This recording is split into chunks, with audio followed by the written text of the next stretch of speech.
여러분 반갑습니다. 최근 테슬라의 움직임을 보면 기존의 차량 판매 회사라는 이미지에서 멀어지는 변화들이 나타나고 있습니다. 특히 자율주행과 로보택시 흐름이 더욱 또렷해졌는데요. 오늘은 그 방향을 차분하게 설명드리겠습니다.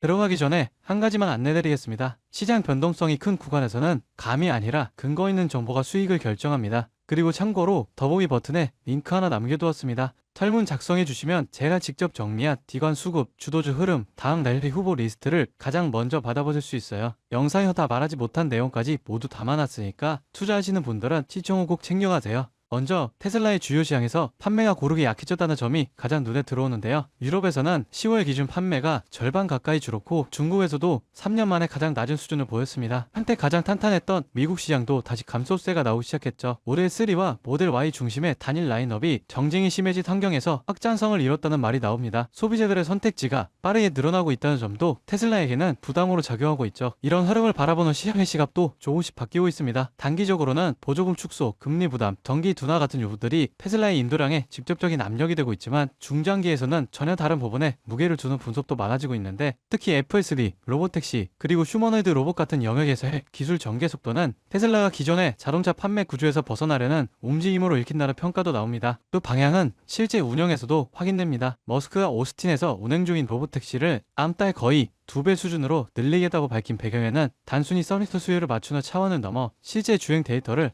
더 빠르게 축적해 서비스를 안정화하겠다는 의도가 담겨있다 해석이 많습니다. 후기 사용자들이 겪었던 긴 대기 시간이나 이용 제한 문제도 차량 규모가 커지면 상단 부분 해소될 가능성이 있죠. 실제 경쟁사들이 도시 단위에서 서비스를 확대하고 있기 때문에 테슬라도 더 넓은 지역에서의 운영을 준비하고 있는 모습입니다. 여기에 테슬라가 최근 광고 전략을 손본 부분도 시선을 끄는데요. 그동안은 거의 모든 비용을 기술 개발에 집중시키고 홍보는 커뮤니티 기반의 자발적인 확산에 맡겨왔던 회사였죠. 그런데 최근에는 FSD를 중심으로 한 광고가 X 플랫폼을 중심으로 등장하기 시작했습니다. 머스크의 보상 체계 안에도 FSD 유료 구독자 확장이라는 목표가 포함되어 있을 정도로 소프트웨어 중심의 수익 구조로 방향을 옮기고 있는 상황입니다. 단순히 차를 많이 파는 모델에서 지속적인 구독 수익을 확보하는 모델로 기업 체질이 바뀌고 있다는 의미로 볼 수 있죠. 로보택시 앱 최신 버전에서는 차량 내부에 EDO와 오디오 데이터 접근 기능이 새롭게 등장했습니다. 사이렌 같은 긴급 상황을 더 정확하게 포착하거나 승객 상태를 원격으로 확인할 수 있는 기반을 마련하는 단계로 해석되는데요. 전문가들은 이 기술들이 결국 안전운전자를 단계적으로 줄이기 위한 준비일 가능성이 높다고 보고 있습니다. 앞좌석에 사람이 앉아있는 감독형 서비스에서 실제 의미의 무감독 자율주행 서비스로 넘어가기 위한 하나의 기반이라는 뜻이죠.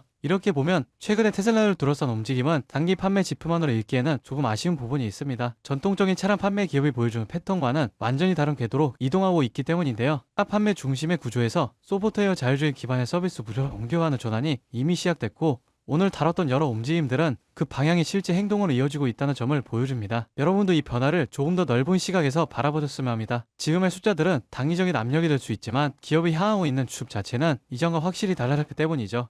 여러분 지금 시장을 보면요 이상한 장면 하나가 반복됩니다. 뉴스는 불안만 얘기하고 커뮤니티에 현금을 주고 버티라 말하는데 정작 돈을 버는 쪽은 조용히 움직이고 있습니다. 지금 시장 어려운 게 맞습니다. 하지만 어렵다는 이유로 멈춘 순간 그 자리를 기관과 상위 1%가 채워버려요. 시장에서는 이런 말을 합니다. 돈은 시끄러운 곳이 아니라 조용한 곳에서 벌린다. 사람들은 여전히 대장주만 보지만 실제로 크게 터지는 종목들은 항상 옆에서 기술을 공급하고 데이터를 만들고 전력을 흘리는 기업들입니다. 지금도 똑같아요. 테슬라가 로보틱스, 자율주행으로 새로운 방향을 여는 동안 그 생태계를 움직이는 2차, 3차 수혜주들은 이미 바닥을 짚고 고개를 들고 있습니다. 여러분, 지금 시장은 지켜보는 사람이 아니라 움직이는 사람이 위에 올라가는 구간이에요. 이번 사이클을 놓치지 않을 분들만 끝까지 보셨으면 합니다. 여러분, 진짜 중요한 건 테슬라를 움직이는 기업들이 어디로 움직이느냐입니다. 최근 시장에서 가장 조용히 그러나 가장 강하게 들리는 신호가 있어요. 국내 수혜주들이 슬슬 깨어나고 있다는 겁니다. 예를 들어 포스코 퓨처 M, 테슬라 응급제 공급 확대 이후 3개월 동안 기간 순매수가 1조 원 넘게 들어왔습니다.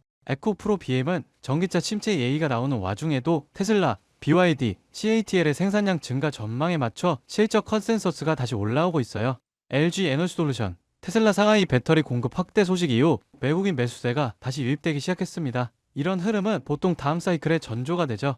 만도, 항우 시스템 같은 자율주행, 전장 수혜주는 아직 시장이 다 보지도 않은 상태에서 이미 바닥 대비 15%에서 70%씩 회복했습니다. 이건 앞으로 몇 년 동안 움직일 AI, 로보틱스, 전기차 인프라 자금의 첫 발걸음이에요. 사람들은 여전히 대장주만 쳐다보지만 실제로 가장 강하게 터지는 건 이런 기업들입니다. 여러분, 이런 건 뉴스 나오고 나서 보면 이미 늦어요. 기관, 헤지펀드, 글로벌 자본은 미래가 아니라 확정된 미래에 먼저 돈을 넣습니다. 그 확정된 미래가 지금 어디에 있느냐? 바로 AI 전력 인프라, 전장, 배터리, 로보틱스 수혜주들이에요. 지금 이 순간에도 소리 없이 준비하고 뒤에서 모멘텀을 쌓아온 기업들이 폭발적인 상승을 위한 차곡차곡 발판을 마련하고 있습니다. 지금 딱 멈춰서서 보기만 한다면 그들은 이미 1% 올라간 고지 위에서 2%, 3%를 준비하고 있을지 모릅니다. 지금 움직인다면 고지 위에 올라설 기회가 실제로 남아 있습니다. 이 기회를 잡으실 방법은 간단합니다. 영상 아래 더보기 버튼 눌러보시면 파란색 링크 하나가 보이실 거예요. 클릭 후 간단한 설문 한 번만 작성해 주시면 핵심 수혜주들의 구체적인 자료와 기관, 외국인 수급, 실적 모멘텀, 다음 사이클의 방향까지 제가 직접 정리한 내용을 순차적으로 전달해 드리겠습니다.